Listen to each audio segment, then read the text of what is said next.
Hello 10th class, कैसे हैं आप सब। आपको मेरी आवाज़ आ रही है। आई होप कि आपको मेरी आवाज़ आज क्लियर आ रही होगी। मैंने थोड़ा सा ये माइक चेंज करने की कोशिश की है, पिछली बार भी ये माइक था, अच्छी आवाज़ आ रही थी।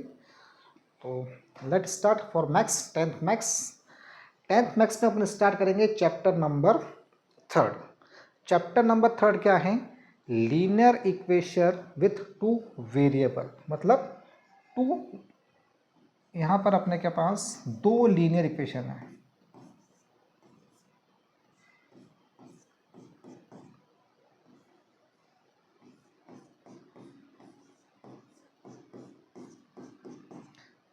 One one one, two two two. मतलब ये टू वेरिएबल, दो वेरिएबल है यहाँ पर, एक है एक्स और एक है वाई। साथ में यहाँ पे दो लीनियर इक्वेशन है। पहली बात तो लीनियर इक्वेशन क्या होती है? लीनियर इक्वेशन वो इक्वेशन होती है जिसकी हाईएस्ट डिग्री क्या होती है? 1। ठीक, यहाँ पे एक्स और वाई दोनों की हाईएस्ट डिग्री क्या है? 1 है। और यहाँ पे दो वेरिएबल है, एक एक्स है एक वाई है, और सी तो कोएफिशिएंट है, तो सॉरी कांस्टेंट टर्म है, एक्स वाई सी। तो इसे कहते हैं, इस चैप्टर का नाम है two linear pair of linear equation with two variable. तो दो पेयर हो गए लीनियर इक्वेशन के, और साथ में यहाँ पर क्या है? ये दो वेरिएबल है। अब ये a1 a2, तो इस पहली इक्वेशन जो है, x की कोएफिशिएंट क्या है? a1, y की क्या है? b1, और c constant term. Same second जो लीनियर इक्वेशन है, x a स्क्वायर उसकी कोएफिशिएंट, b की b2 है, और c2 कांस्टेंट टर्म। तो ये हो गया आपका क्या? Linear equation with two variable. क्या हो गया बेटा? Linear equation with two variable. वाह, बहुत ही खराब हो गया हो तो कोई बात नहीं, एंड ठीक है। Linear equation with two variable, clear हो गया आपको ये चीज। तो ये दो इक्वेशन ही इस पूरे चैप्टर में सॉल्व करेंगे। अब इस चैप्टर में 3 एक्सरसाइज है आपके पास, है ना। एक एक्सरसाइज है ग्राफिकली, और दो एक्सरसाइज है, एक एलिमिनेशन मेथड और एक है सब्स्टिट्यूशन मेथड। ठीक है, इनको सॉल्व करने के लिए दो तरह की मेथड होती है। एक होती है ग्राफिकली मेथड,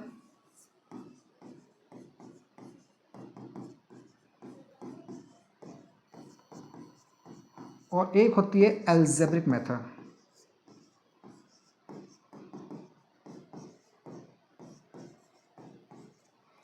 अलजेब्रिक मेथड और ग्राफिकली मेथड, इसके दो पार्ट है। अलजेब्रिक मेथड में दो होती है, कौन कौन सी? एक होता है एलिमिनेशन मेथड, और सेकंड है अपनी कौन सी? Substitution method. इन दो मेथड से अपने को इन क्वेश्चंस को सॉल्व करना है, ग्राफिकली मेथड से और अलजेब्रिक मेथड। दो होती है, एक होती है एलिमिनेशन, एक होती है सब्स्टिट्यूशन। इस साल आपको इन्हीं तीनों को इस चैप्टर में पढ़ना है। अब उतार लिया आप लोगों ने? ठीक है, अब चीज बताता हूँ मैं आपको। अब अपन क्या करेंगे, पहले चेक करेंगे कि कौन सी इक्वेशन सही है और कौन सी इक्वेशन सही नहीं है। तो चेक करने के लिए अपन क्या करेंगे, उनकी जो दो इक्वेशन है उनके वेरिएबल चेक करते हैं। क्या चेक करते हैं? वेरिएबल्स, है ना। वेरिएबल की कोएफिशिएंट चेक करते हैं कि वो दोनों आपस में मैच होती है कि नहीं। कैसे, देख लेते हैं। यहाँ पे दिया है a1 x b1 y, यहाँ पे दिया है c इज इक्वल टू 0। ये हो गई इक्वेशन फर्स्ट। सेकेंड इक्वेशन क्या है? b1x b2y, और ये है c2। ये बन गया आपकी इक्वेशन सेकेंड। क्लियर हो गया? ये मैंने b लिख के गलत कर दी, b नहीं एक्चुअली में a2 आएगा, ये आएगा a2, और यहाँ पर आएगा, हाँ फिर मैंने ये लिख दिया।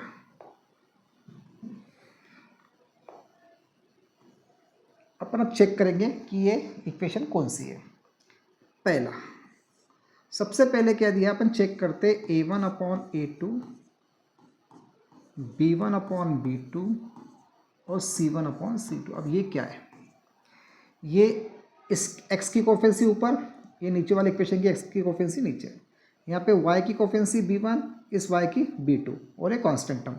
अगर इनके जो भी नंबर है ये दोनों अगर आपस में नॉट इक्वल आए, मतलब a1 अपॉन a2 और b1 अपॉन b2 आपस में नॉट इक्वल आए, इसका मतलब it is unique solution, it is a unique solution.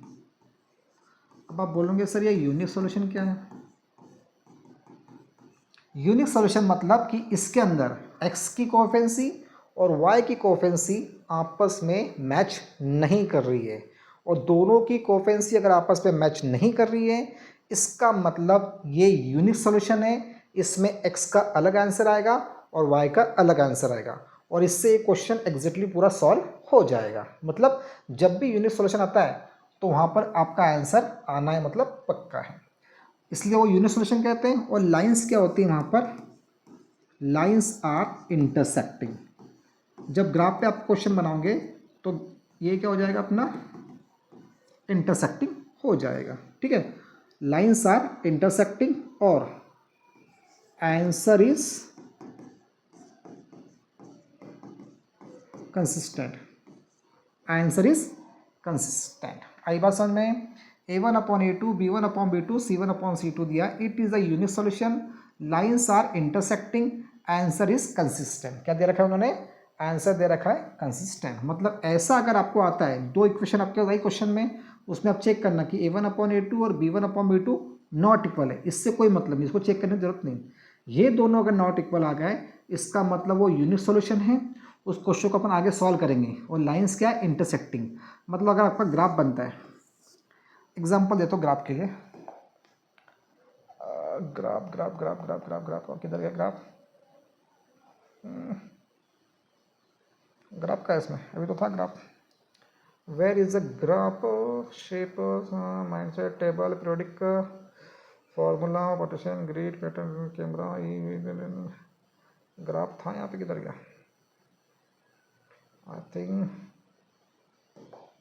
नहीं, इसमें भी नहीं है ग्राफ, नहीं है इसमें, नहीं इसमें भी नहीं है, शेप में भी नहीं आ रहा है, पार्टीशन में नहीं आ रहा है, किधर है ग्राफ? कहाँ गया ग्राफ? ये तो कुछ और ही आ गया। ठीक, कोई बात नहीं, अपन बाद में देख लेते हैं। एक्चुअली ग्राफ है किधर है, देखते हैं।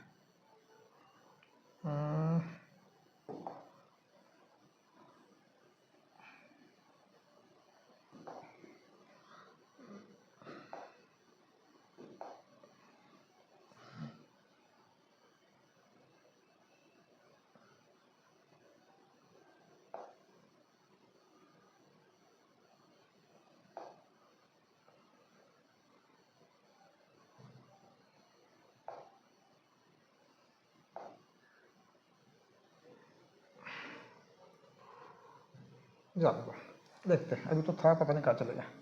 ये क्या आ गया? कैंसल।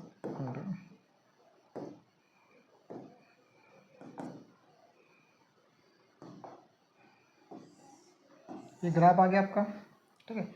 इस ग्राफ में मान लो कि आपने एक लाइन AC आई और एक लाइन AC क्रॉस हुई, क्योंकि दो इक्वेशन को जब सॉल्व करोगे, मतलब आपने क्या किया, ये दो इक्वेशन सॉल्व की, है ना। ये दोनों इक्वेशन को अपन दो दो बार सॉल्व करेंगे तो आपके ग्राफ पे एक लाइन AC बन जाएंगी और एक लाइन AC बन जाएंगी, और जिस जगह पे वो कट होगी वहाँ से X और वहाँ से Y, ये आपका एग्जैक्ट आंसर आ जाएगा। आई बात समझ में आए? ठीक है, इसी तरह से वो होता है।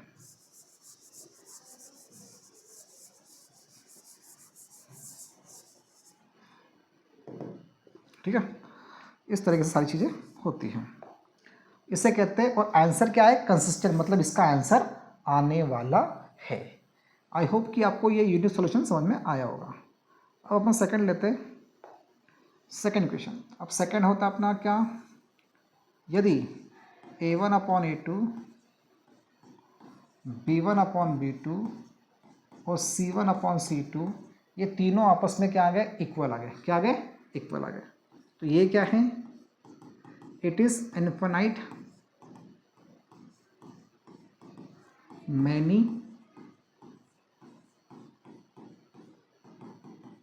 सॉल्यूशन, ठीक है। It is infinite many solution, lines are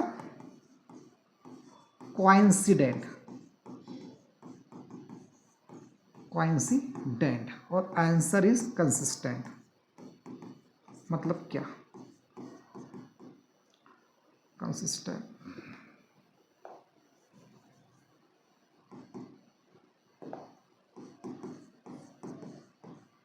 ठीक है।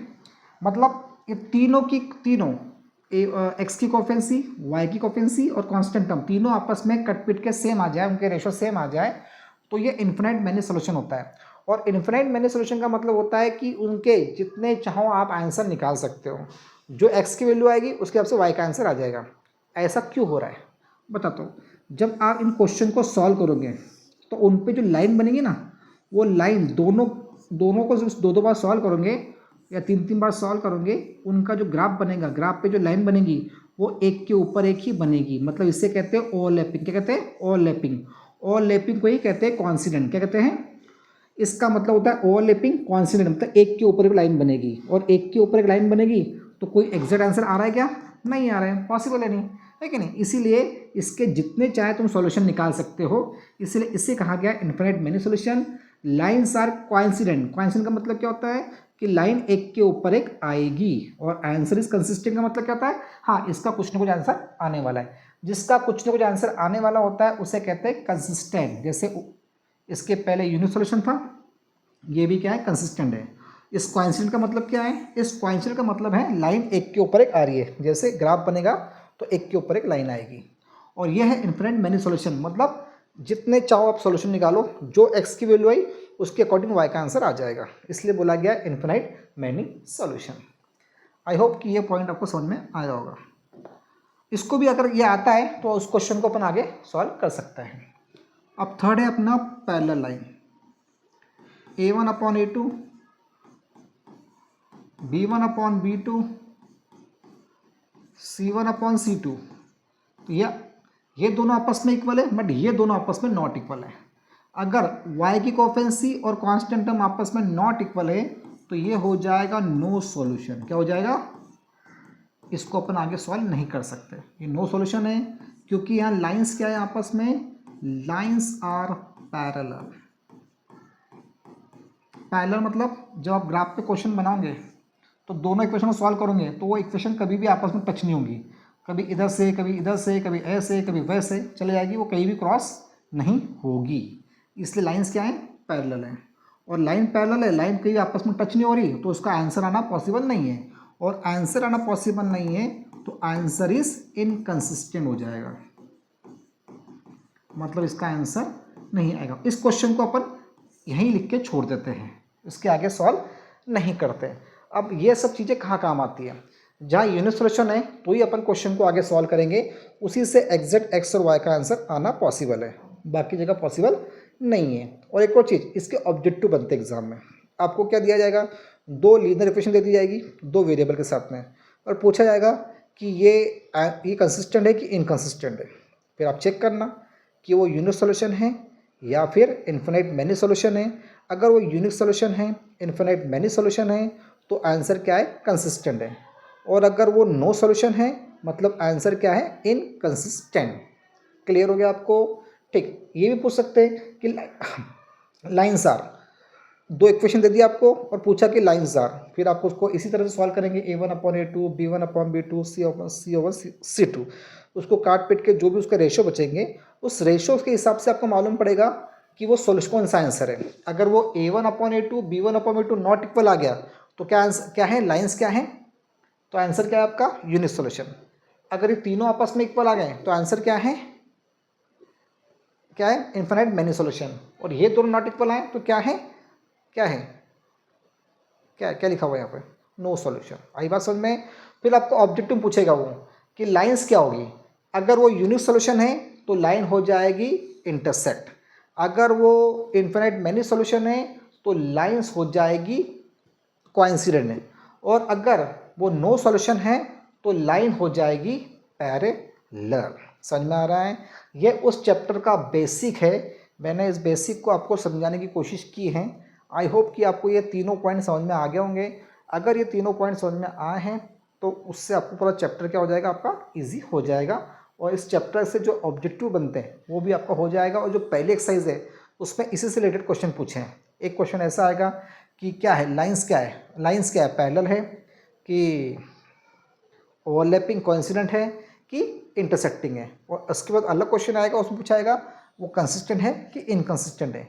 इस जब वो क्वेश्चन सॉल्व करेंगे तो ये टॉपिक और भी अच्छे से आपको समझ में आ जाएगा। एक बच्चे का कमेंट आया था मेरे को कि सर आप कैमरे तरफ देख के बोला करो। नहीं होता है मेरे से, मेरा वो हैबिट है, मेरे को आदत है कि मैं ऐसा बोल बोल के करता हूँ। और आवाज़ शायद प्रॉब्लम आ रही है, तो मैंने कोशिश की है नया कॉर्ड लगाने की, तो आई होप कि आपकी मेरी आवाज़ क्लियर आ रही होगी आपको।